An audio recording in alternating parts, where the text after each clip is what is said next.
Selamat pagi semuanya. Terima kasih telah bergabung dengan channel IBMW, Media Belajar Bareng Finance, Research, dan Hospitality. Kita membahas manajemen keuangan MKU dengan topik prediksi kebangkrutan model Altman pada sesi 31. Sebelum memulai sesi ini, silakan tekan tombol subscribe, like, dan share sebagai dukungan dan pemotivasi untuk pengembangan channel ini. Terima kasih dan selamat mengikuti. Kita mulai dengan pemahaman Altman Z-Score. Altman Z-Score adalah sebuah model yang digunakan untuk memprediksi kemungkinan kebangkrutan suatu perusahaan. Dikembangkan oleh Profesor Edward Altman pada tahun 1968, model ini menggunakan beberapa rasio keuangan untuk menilai kesehatan keuangan suatu perusahaan.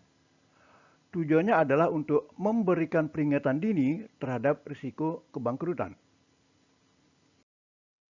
Rasio-rasio keuangan pada model Altman.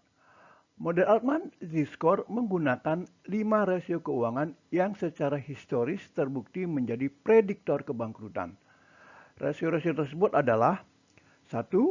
Rasio laba sebelum bunga dan pajak terhadap total aset dalam kurung EBIT to total asset yang menunjukkan kemampuan perusahaan untuk menghasilkan laba dari aset yang dimiliki. 2. Rasio modal kerja terhadap total aset dalam kurung working capital to total asset yang mengukur efisiensi perusahaan dalam menggunakan asetnya untuk menghasilkan pendapatan. 3. Rasio ekuitas terhadap total aset dalam kurung equity to total assets yang mengindikasikan seberapa besar bagian dari total aset yang dibiayai oleh ekuitas yang merupakan ukuran dari tingkat risiko keuangan.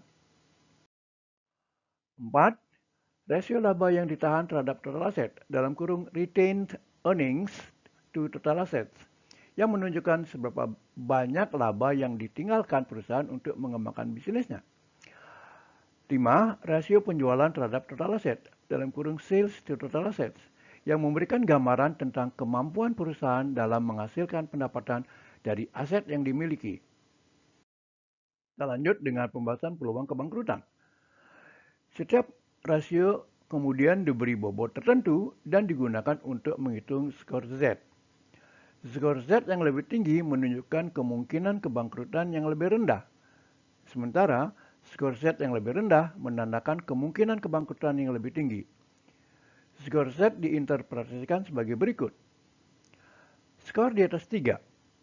Perusahaan berada dalam kondisi yang aman tanpa risiko kebangkrutan yang signifikan. Skor antara 1,8 dan 3, perusahaan berada dalam kondisi netral, namun perlu diawasi. Skor di bawah 1,8, perusahaan berisiko kebangkrutan. Meskipun telah digunakan selama beberapa dekade, penting untuk diingat bahwa model Altman Score memiliki batasan. Model ini asumsinya didasarkan pada data historis dan rasio keuangan, yang artinya tidak bisa memprediksi perubahan pasar atau industri secara tiba-tiba. Selain itu, model ini tidak selalu dapat memperhitungkan faktor-faktor kualitatif yang mungkin mempengaruhi kondisi keuangan perusahaan. Kita lanjut dengan contoh penerapan Altman Z-Score. Misalkan ada dua perusahaan manufaktur, A dan B, yang beroperasi dalam industri yang sama.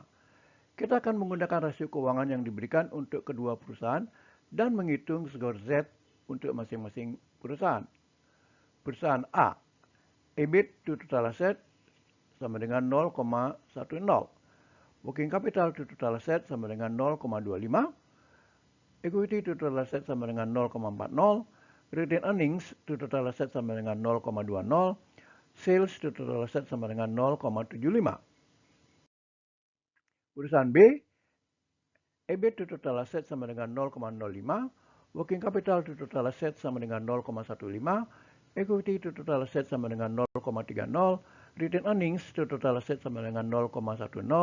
Dan sales to total asset sama dengan 0,60. Kemudian kita akan menghitung skor Z untuk masing-masing perusahaan. Perusahaan A, Z sama dengan 1,2 kali 0,10 plus 1,4 kali 0,25 plus 3,3 kali 0,40 plus 0,6 kali 0,20 plus 1,0 kali 0,75 sama dengan 2,64.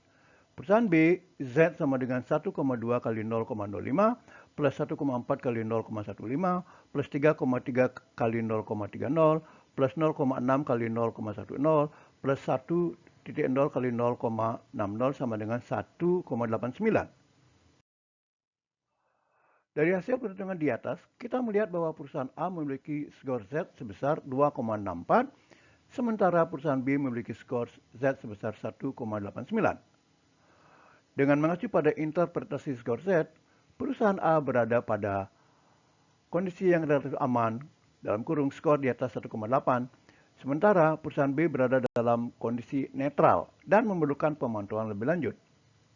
Hal ini bisa menjadi sinyal bagi investor atau kreditur potensial untuk mengambil tindakan yang sesuai, seperti melakukan analisis lebih mendalam atau mempertimbangkan opsi risiko yang lebih rendah. Demikian akhir dari sesi ini. Terima kasih.